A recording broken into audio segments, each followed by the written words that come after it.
শিবা, তোর থেকে এটা আমি আশা করিনি। তুই আতঙ্কবাদীর সাথে হাত মেলাবি আর আমাদের দেশের সাথে বেমানি করবি। দাঁড়িয়ে দাঁড়িয়ে দেখছিস কি? মার আর খেল খতম কর।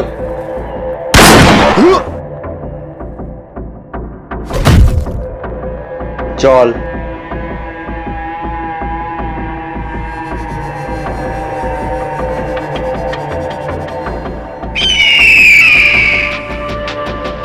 আমি আমার স্যারকে মারলাম আর তোকে হেডকোয়ার্টার অবধি পৌঁছে দিলাম। এবার আমার টাকা আমাকে দে।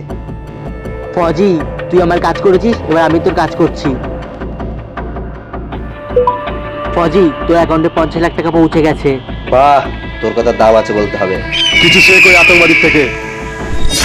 ও একজন আতঙ্কবাদী হয়েও নিজের কথার দাম রাখলো, আর তুই একটা ফৌজি হয়েও নিজের দেশের সাথে বেমানি করলি। ফজি, তুই বেঁচে আছিস? হ্যাঁ, আমি বেঁচে আছি, কিন্তু তোরা আর বাঁচবি না।